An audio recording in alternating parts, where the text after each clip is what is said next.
Hi, I'm Dan. And I'm Clara. And today we are giving you our Stranger Things 3 Spoilercast, full spoilers ahead as we discuss the full season or part or whatever they want to call it. 8 episodes of pure adrenaline. We watched them all in like less than 24-hour period. What did you think, Clara? I'm Dan. Did I say it before?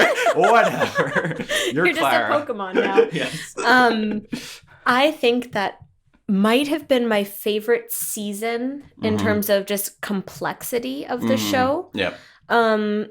Obviously, season 1 will always have like a special place in my heart, but season 3 I thought was the best so far, actually. Yeah, I think I can agree with you on that the characters are all evolving to a point where the dynamics are at their best point ever.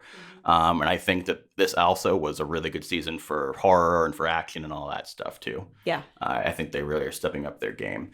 The only things that I would say, like, are becoming a little bit difficult is I do feel like the monsters are feeling a little repetitive at this point. Yes. And also the cast, because they just keep bringing in more and more people, it's getting a little bit bloated for only having 8 episodes. I agree there too. I will say I think they are handling the monster issue very creatively. Yeah. Bringing in the like big evil Russians. Yeah. It was a fantastic move for a lot of reasons, yeah, I think. I agree. So I have an outline here on my little phone device. You might have heard of it. It's called an iPhone. And I have we're going to go through our highlights of the season. Then we're going to go through our like criticisms that we have. I'm sure that as we go through highlights, it might blend over to criticisms. Cause also, I mean, I came up with my highlights and I don't know if you'll agree with everything. And then I think that maybe at the end, we'll talk about some of like the cliffhangery stuff, the lingering questions, all that stuff. Yeah. And then grade the season overall. So diving in, let's talk about 11 and Max, and then sort of jumping off of that, also just 11 and Mike's relationship. But obviously, 11 and Max is like the fresh new take here. What did you think? So good. Yeah. Also, the actress who plays Max, I don't remember her name, but Sadie, I want to say. She was really showing her full range of acting in this season, and I mean, clearly she was underutilized last season, because she was really great. Yeah. That was such a good relationship. Yeah, I felt like Max last season was like, we need another girl, so we'll put her in here. Yeah. But I really liked her here. And she felt... I like that 11 still hasn't like fully... I don't know if assimilated is the right term, but like she's still 11, right? Yeah. Like she still talks oddly. She still is learning new things, which I feel like by this point they could have made her like, she's just a normal girl. But I like how like their contrast between like... Max is a very likable, but also like a bit of a bad girl kind of character. And 11 is just like along for the ride with almost anyone who treats her with kindness. Yeah. Do we want to talk just a tiny little bit about Hopper now? Or do we want to wait for that? Because, okay, so I mean, they really did his character right in this season. Yeah. I think he developed as a person and also showed very realistic issues around sort of controlling his daughter and her life. Yeah. But that the note that he had actually ended up writing, of course, was incredibly heartfelt and gave a male character who was doing these sort of bozo-y, tropey things. Bozo-y and hurtful things, and sort of giving some explanation to that, while they were also still clearly not showing it as the greatest thing that he could have done. Yeah. And it had this incredibly good effect of 11 actually realizing, like, and Mike even says it. Yeah. Yeah, I mean, maybe let's talk about Mike now. Well, so what specifically are you talking about? When Mike said, like, you know, ultimately, I'm really glad that you and Max became friends. I guess I was just jealous at first. What a good job this show does of showing relationships in different ways that are age appropriate. Yeah, I agree. Oh my god, I think everybody like. It's so easy to like overage the characters to make them fit like norms. Nancy and Jonathan. Yeah, Nancy and Jonathan. Interesting. We'll talk about Nancy and Jonathan, but like I feel like they did a very good job with 11 and Mike. And as a side thing, like Max and Max and Lucas, yeah. Of making them have like actual problems that I think are relatable on a grander scale, but doing it through a lens and language that is believable for their age range. Yeah, so good. Yeah, I think that, the general issues here are the lying, the jealousy, the controllingness, and then, I do like that they have the girls go too far with the spying stuff too, and, and they sort of like touch on like what the broader implications of that could have been without like really going for, like, I feel like there's like subtext with that you can draw from, but I think that on the one hand, I liked how they made it so, especially later on when you had Max and Mike sort of going at it with each other, I was like, okay, overall, Max is right, and she's saying good things, but also she's almost controlling 11 too. Yeah, agreed. They weren't overweighting one side of that. Yeah. Like, it was clear, like, they were both sort of trying to be just a little bit manipulative towards 11, but also had ultimately her best interests at heart, and 11 got to sort of decide how she wanted to be. And I think the thing that works so well is that it's like no one's really the bad guy. People do bad things and make mistakes because they're kids and they don't necessarily always handle situations correctly, but it's just about them having to learn, not about them being like punished or like whatever it is. It's just about how we grow to treat each other with more respect and stuff like that. And so I actually thought that I think there is a number of, and I think we'll talk about the pros and cons of it, but I think there's a number of feminist messages in this season, maybe more than ever before. I think that the storyline involving 11 is probably the most successful of them. Yeah, I'm trying to think of another one that was the Nancy successful. One. The Nancy one, we can talk about whether that was or wasn't. Get ready, folks. I think that, well, I will say, just without getting into huge detail, I feel like there were a few times in this season, both with Nancy and with Joyce, where they had, and with Nancy's mom, where they would have it be like, oh, because we want to have a feminist message or whatever, we're going to say through the plot that this person ends up being right, even though what they're doing isn't actually right. And it's only right because we are writing this story and making it right. Or worse. Yeah. I would say. Yeah. But let's stick a little bit more to the positive for right now. Is there anything else you want to say specifically about 11, Mike, and Max? I just want to say that they were also doing a lot of tropes really well. I mean, Stranger Things is like all about those tropes. Yeah. And that fashion montage with 11 and Max was so golden. Yeah. And so was 11's fashion in this season. But just watching everyone sort of grow up just a little bit in terms of their individuality was great. I thought it was so interesting because when I started watching the season, I was like, oh, they haven't grown up as much as like I thought they might have. And then they had that one scene where they flashed back to the D&D. And they're so little. Holy fuck. You guys have grown a lot more than I realized. Yeah. Because especially Will, I was like, Will, I was like, his voice just changed, but I was like, but he looks the same. And then it cut back and I was like, oh no. Yeah, he was just a tiny little baby. Yeah. Well, speaking, actually, Will's the next thing I have on this list here. So Will's sort of breakdown, which culminates in him destroying Fort Will, or is that what it's called? Fort Briar, yeah. I thought that was a really strong moment. I cried. Yeah. Really strong moment of him sort of dealing with the evolution of, just with the intensity of growing up.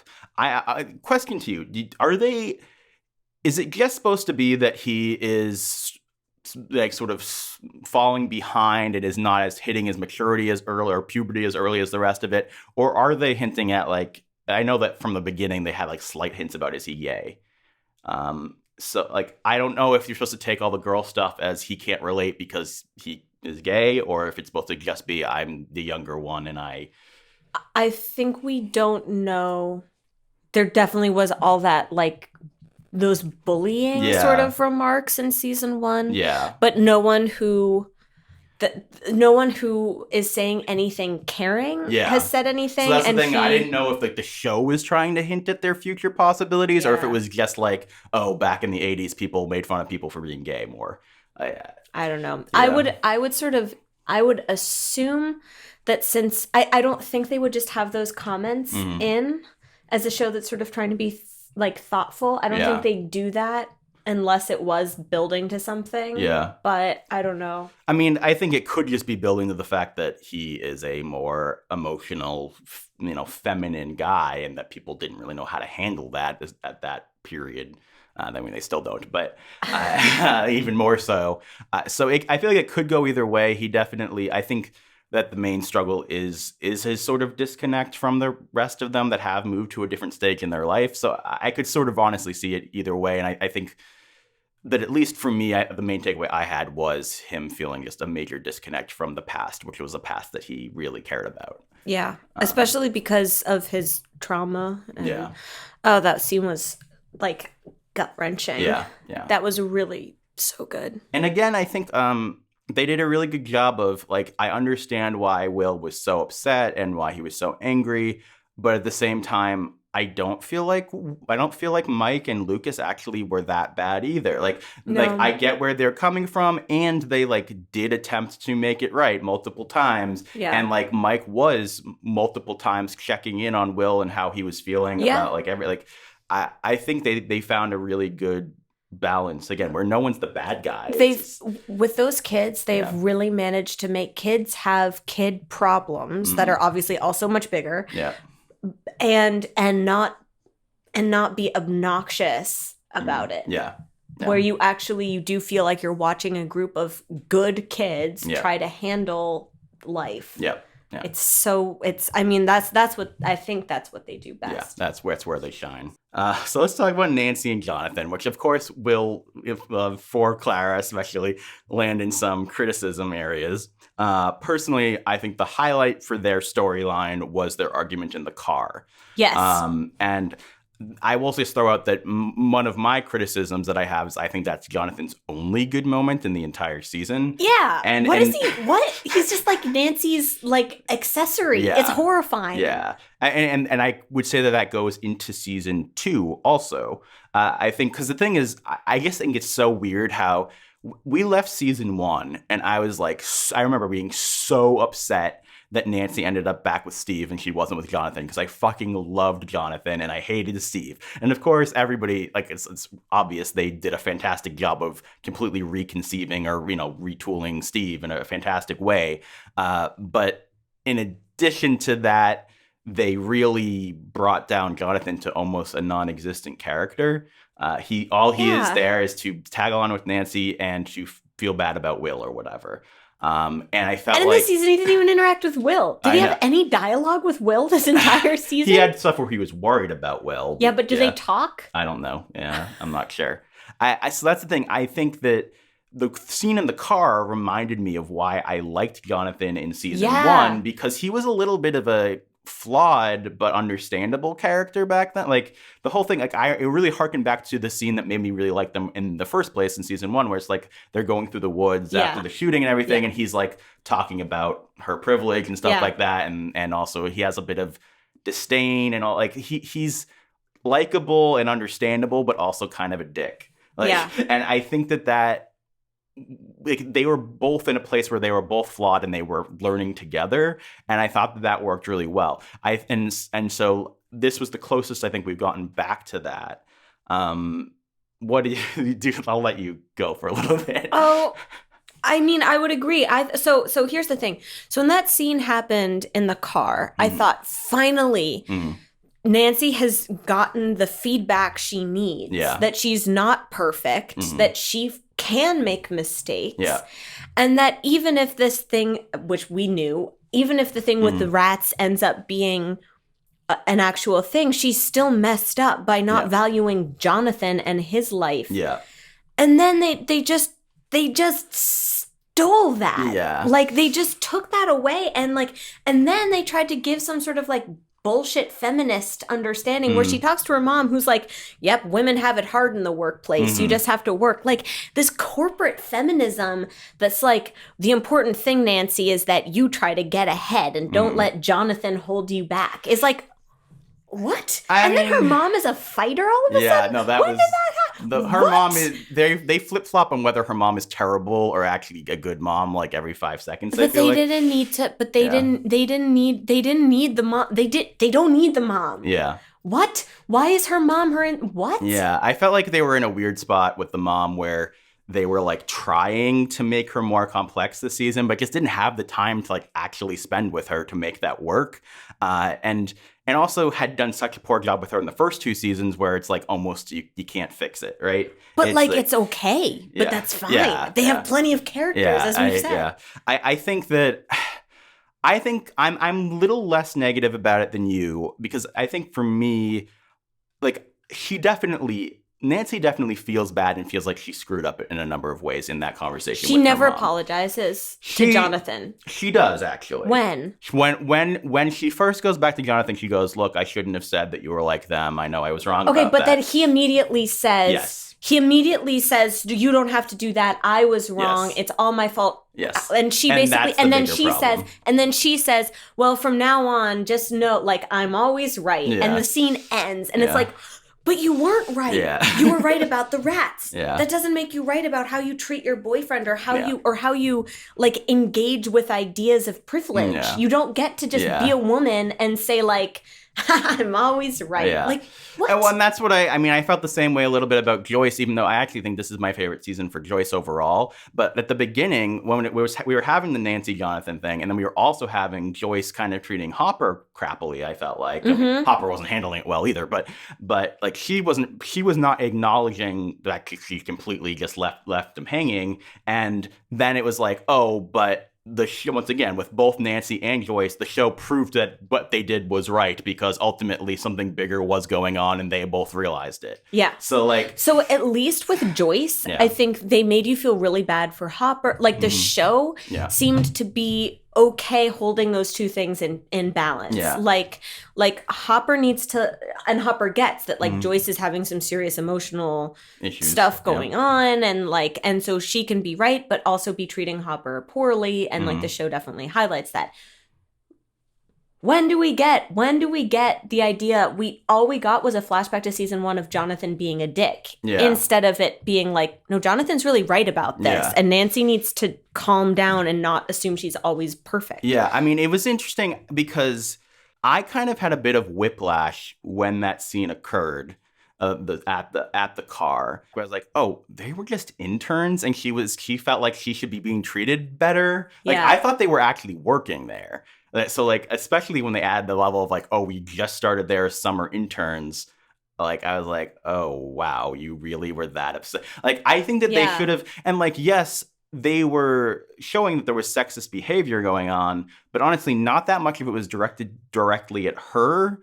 And so like, not to say that like it wasn't a crappy situation for her, sure. Yeah, that's true. Like you can be treated shitty in the workplace. You can have like shitty comments made about you. Yeah. But when someone says like, hey, but you just actually cost me my job and I need it. Yeah. And then you say, no, you don't. And they say, literally, I have to like think about my mortgage. And you go, but I'm a woman. No. Yeah. Like, I'm sorry. Like and Netflix and society in general should like, we're not in the 80s anymore. Yeah. We're in 2019. And if you're not going to problematize that sort of thing, that's a bummer for me. The thing is, I think they did. I just don't think they fully followed through, because the way I took it, that's what they were aiming for with that scene was what we were saying worked well with the other stuff, which is neither of them is exactly wrong, but they don't understand the other person because they both have their own privileges and lack of privilege, and I don't know what you call lack of privilege, like womanhood and poverty. Like that he couldn't really understand her point of view because of the way women are treated. She couldn't really understand his point of view because of how people who don't have money need to live their lives and how they're treated. And so I think that could have worked really well as two people from different experiences coming together and learning from each other. Which is why the car scene, agreed, highlight. That elevator scene, real letdown. So by the time the end comes and they're leaving each other and it's supposed to be this emotional thing, I'm just like, I'm still way more upset about Alexei dying than I am about you two not being in the same town. Like, I just don't care. And also, like, they're going to go to college. Well, that's the other thing. Yeah, I right? mean, we're going off in a little bit of a tangent, but like, I was like, why is he even necessarily moving? Like, he could just be getting a job in Hawkins, and I mean, I guess he can't afford his own place. Well, so I think they're both going into their senior year, right? Because isn't Steve a year older? They haven't even graduated yet. I don't think so. That's getting weird. I thought they were like 20. Yeah. I like lost track of it, and like the fact that like they woke up in bed together or whatever, and then she went out the door. I was like, this is a little odd. Like I mean, I guess the people still like, and then they went to work together. So I was like, they both graduated high school, and this is their first job. And okay, yeah, they really are supposed to be 17. And if they're in high school, it's even crazier that Nancy's like, why am I not writing a lead story? Yeah. It's like, of course you're not. That's dumb. That's fucking dumb. All right.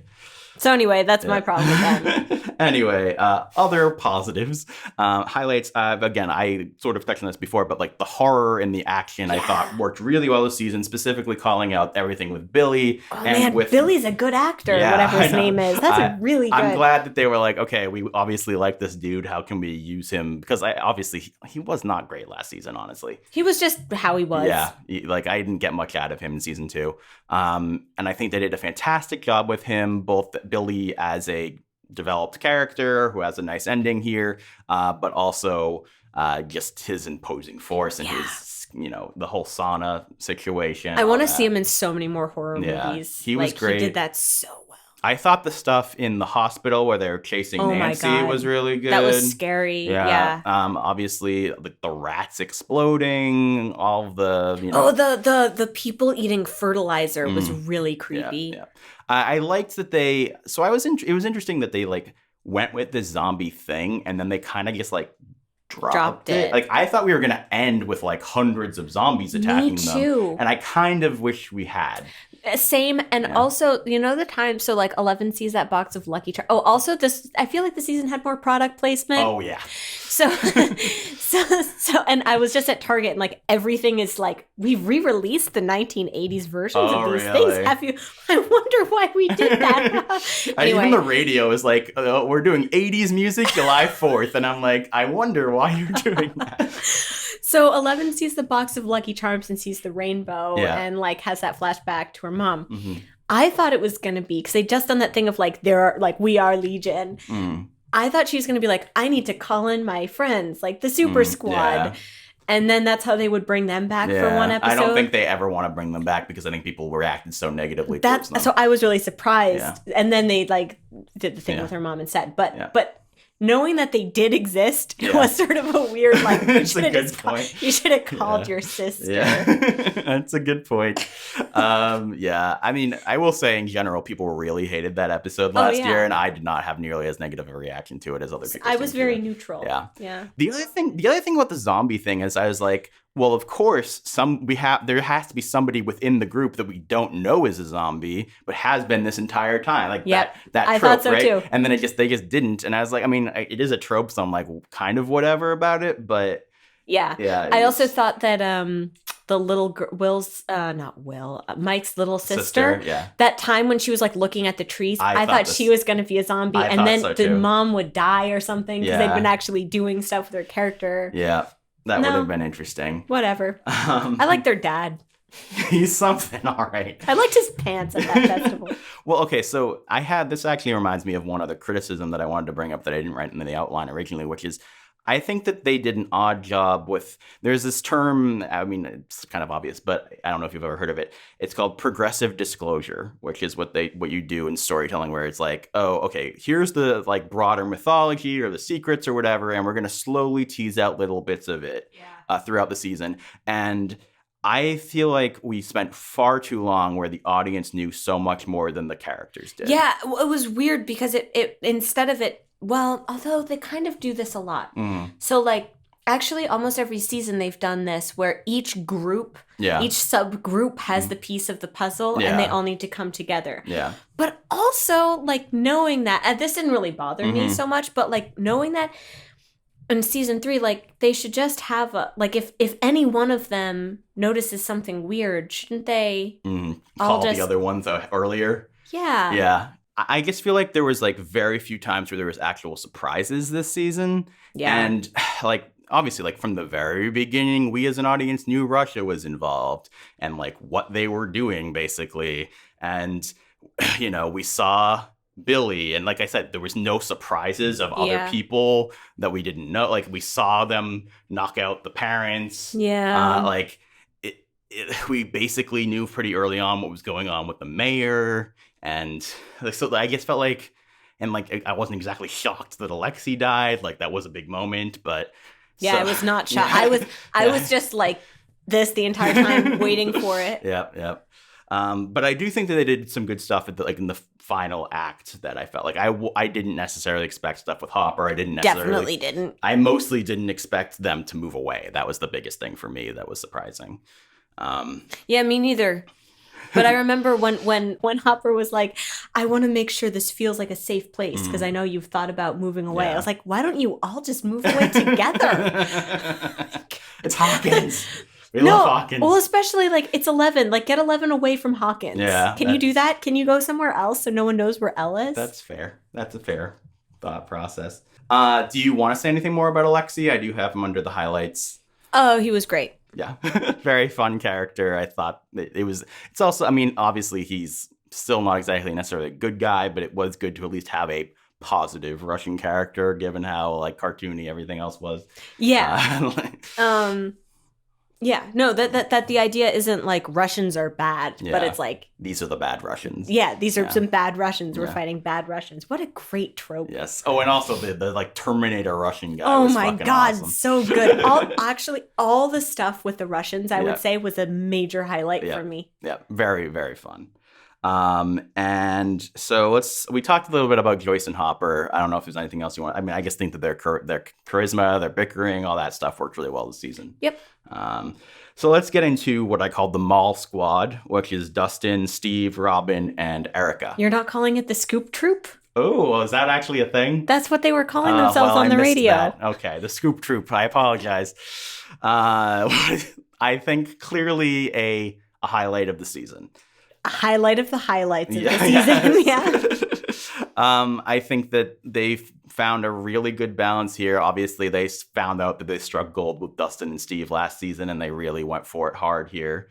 I did miss a little bit Dustin with the rest of the kids, but I still think that they were great together. I really enjoyed Steve and Robin's dynamic. So good. And Erica, I had my misgivings about earlier on in the season. Same. But I think they got there in the end, especially with giving her the D&D stuff at the end. Oh, it was so cute. Yeah.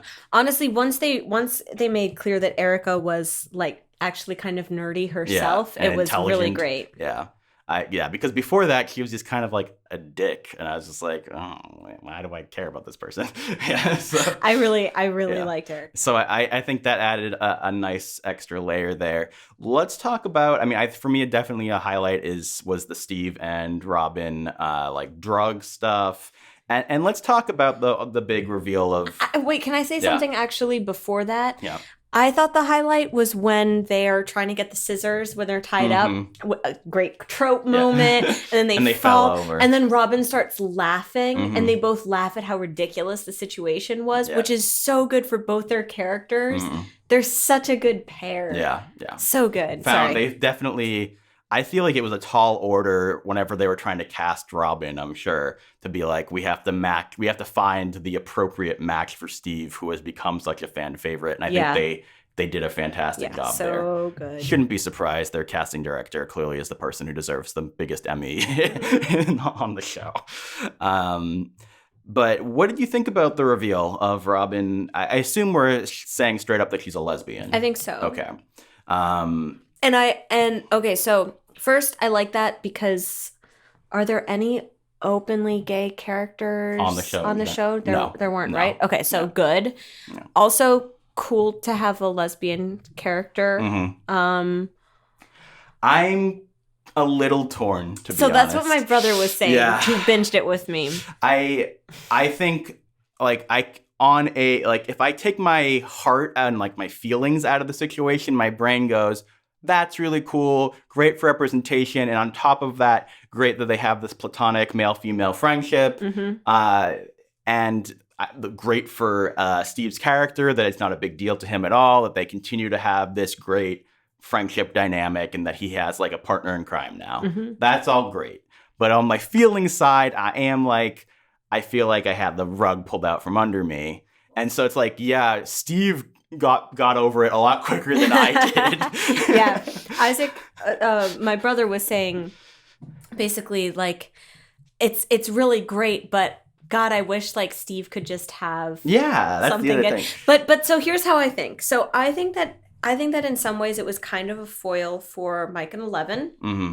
Where 11 needs to have some friends too. Yeah. And a big part of this was just on like, what do you need when you're growing up? Yeah. And I think what they're really saying is you need friendship. You need people who you can trust. And, you know, and it's so, not always about romance. That's not what's going to fix everything. Like, yeah, exactly. Yeah.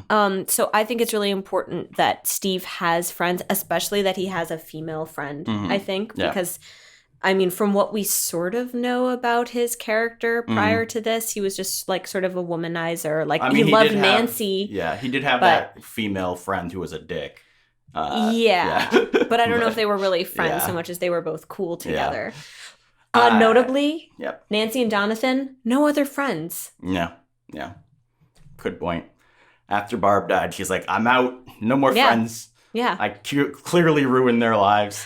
My relationships, my romantic relationships ruin my friends' lives. I won't have friends.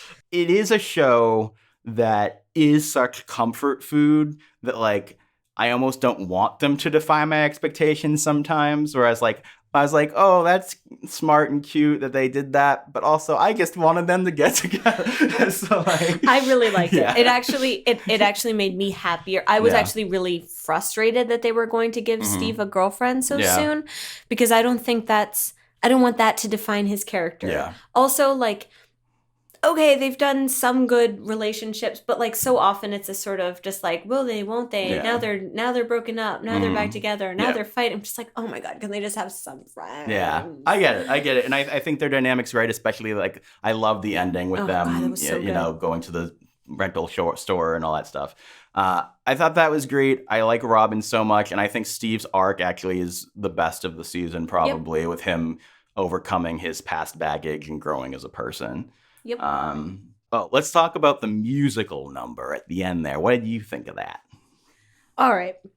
Loved it. Also thought it was bizarre. Mm-hmm. Definitely didn't. I mean, it was one of those. You know what it felt like? It felt like Buffy. It didn't feel like Stranger Things. Yeah. But it felt like Buffy in a good positive way. Yeah, it felt like Joss Whedon in a good way. Yeah, instead where it's of like off-kilter, kind of mixing comedy and drama at the same time. Yeah. With a little bit of horror thrown in. Yeah.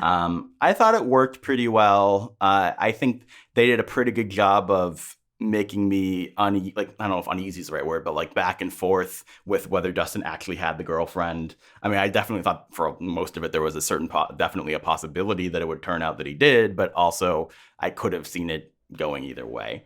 I think that worked out pretty well. I thought it was a fun moment. It was cool that she like helped with a core part of it. And honestly, my favorite part of it that came out of it was Lucas and Max making fun of him later. Yeah. So. I love them as a couple because they're just that sort of like, they're really good friends couple. Mm-hmm. Yeah. Which is so great. Yeah. I don't know. Yeah. I really like that. I just want to say, because you're wearing your Sabrina t-shirt, it reminded me. That is what I would have been fine with in Sabrina as a closing, haha, we're doing a musical number. Yeah, but instead it went a little bit wacky on the Sabrina front. All right, and then the last sort of highlight I had was the real consequences, the real change there with Hopper passing away, ? And the moving. Yeah. So why don't we leave Hopper? I mean, we talked about the letter, which I think is good. We'll leave talking about Hopper maybe for later when we talk about like the cliffhanger stuff. But as far as the moving away, I thought that was a real heartbreaking moment, because it hits on multiple levels. Because you are having the Nancy and Jonathan thing, but then you're also having Mike and 11. And then you're also having them all leave their home, and you're breaking up. Will's leaving the party, all that stuff. So. Yeah, it's unclear how far away they're going to me. And it's definitely like that's one of those ones that like really hits me where I'm like, no, they're supposed to be friends and don't do this to me. But I think that's what really made it work. Yeah, no, that and it's good that they're having these consequences. I think it's interesting that Joyce is the one who's experienced the most permanent consequence. Yeah. And she's the one who decides to move away. Yeah. Instead of sort of continuing to have these things done to her. Mm-hmm. I thought it was really moving for Joyce's character that she decides to do that. She's always been protective. Yeah. And it seems suitable for a character, but also a moment of growth. Yeah. The other, I mean, we've hit on a good number of the criticisms that I have written down here, but it really does get down to a fact that, like, yes, it's nice to have 8 episodes, but I do feel like they have a few too many characters to make that fully work at this point. I do, like we said, Jonathan hasn't been gotten anything real for 2 seasons. Will and Nancy's stories both, I felt, kind of just stopped in the middle there. Like, Will had that great moment and then just like, was cut to the final scene of the show. Now I am glad because there was a fear that he was going to be like possessed again or something, and I was like, oh my god, not again! Let this kid have a kid season. So they kind of did. They gave him some bit of storyline, but I will say also as a side note, like I kind of wish they were finding like I like that he has a bit of like a super sense thing. Yeah. And I wish we were getting a little bit more of some of the other kids at this point, getting a little bit more like, even if there's small abilities like that, right? Because it's great that we have 11, but it's also would be nice to have some of the other people. Next season, assuming she's still trying to figure out how to get that'll be a main plot point. Yeah. And I also feel like Lucas is a weird one for me because I will say overall, I actually really liked Lucas this season. I thought they gave him a lot of great dialogue. I think that his interactions with Mike and with Max were good, even though they were secondary. And then he obviously was the smart one with the fireworks. He utilized his slingshot really well. But as a character, and as far as character development, he had almost nothing. So he needs to have, because now for the last 2 seasons, he's had sort of like not necessarily minor, but he doesn't have the drama moments. Yeah. And like Dustin got a tiny bit of that at the end of last season when Max gets together with Lucas instead of him. And Lucas needs next season some sort of like conflict for himself, I think. Yeah. Because he's a really great character and I love that little actor. And I hope they're all so good. I just can't get over. They're so. I mean, there's no weak link. Really. And I say little, but like now they really are teenagers, and it's just but they're still incredibly endearing. Yeah, I think that's part of the problem is all the kids are growing up, but we're like keeping Jonathan and Nancy in stasis, even though they're clearly also growing up. So it's kind of weird. They have their internship that Nancy doesn't know how to be at. Oh, Nancy. No, she had it tough in the internship. I don't want anyone getting it wrong. Like, those men were awful, and I'm glad when they exploded. Yeah. I just don't think that gives her a pass on understanding that Jonathan has different, like, priorities. Different problems than she does. And that's fine. And they can both be individuals. Yeah. Well, I think there's a problem where it's like, just because they were treating her like crap doesn't, even if you take Jonathan out of it, doesn't take away from the fact of that she seems like an entitled person to be like, oh, I should be given him real work as a 17-year-old who hasn't even graduated yet. Like and why does she think she's better than all the other girls that are working there that aren't even just interns, it seems like, right? Yeah. I mean, she definitely has her. Well, that's why, like, I had, like, lost my framing of it where I was like, well, she was so instrumental in doing a real story last season. And then I was like, and she must have graduated high school, so she's probably, like, 19 now or something. But, yeah, the fact that she's still in high school and is an intern, it's like, come on. Yeah, get the coffee. Yeah, that's what you do. Pay your dues. All right. And so as far as lingering questions here, we have the move, we have Elle's powers, but I think the biggest one is the American prisoner that they mention in the post-credit sequence.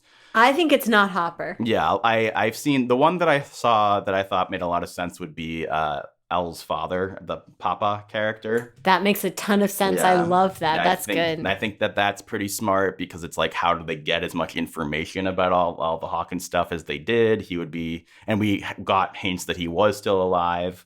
My assumption, I mean, they definitely want you to think it's Hopper, right?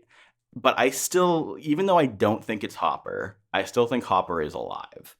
Do you agree with that? I think he's trapped in the Upside Down. I agree. And they're going to have to go to the Upside Down to rescue him. And in doing so, they're going to find Papa in some way. Yeah. And that'll be the last season when they do the stuff with Papa, I think. I think that's how they'll... Because I feel like you have to spend a lot more time in the Upside Down next season to make it feel different enough. Yeah. Because, you can't just be the Mind Flayer sends a new monster after something, you have to journey into it and get more out of that, I think. Yeah, I would be surprised if we didn't get Hopper back in some form. Ooh, what if he's a monster? Yeah, that's the question. What if he's like the Billy of next season? I don't want him to just come back. Even if they have to go on a quest to rescue him, I like the consequence aspect of it too much. Yeah. I agree. And also, like, the idea of if he was the Russian prisoner, are we really going to have our little band of kids go to Russia next season? Like, look, Steve. Steve will go to Russia. He'll get into a Erica. Russian college. Do you think we're going to get Thanksgiving or Christmas for next season? Because the reason I'm bringing up those specifically is because of the whole idea that Mike said that we will visit at Thanksgiving and then visit at Christmas. Do you think it's going to be 4 and 5 Thanksgiving, Christmas? I think it could be. Yeah. I think so too, because I think they don't want to have to deal with Nancy and Jonathan going to college. Yeah. So I think Thanksgiving then. Yeah, I think Thanksgiving 2020. Yeah, it'll be right after the election. Oh God. All right. Well, on that horrifying note, Stranger Things. how would you said you ranked this as your favorite season so far? Mm-hmm. How would you grade it? A-. I think I might even go A. I might too. A, not A+. If we're including A+ as a possibility. So okay, then A. Yeah. I just like to leave a little space for improvement. Yes, a little smidgen. Very fun season. Had a lot of fun with it. I am, for you people out there, going to probably put out a few more pieces of Stranger Things content this week and maybe next week. I have a mashup in mind coming up, and potentially doing a Let's Play of the video game if I find the time. And also at some point, got to do the D&D. Oh yes, we'd which like we to do have, the D&D and set. I think I'm planning on DMing. Mm-hmm. But we just need to get enough. Yes. We need to get members for our party. Yes. All right, guys. Thank you so much for watching, and I hope you're doing okay. Bye. Bye.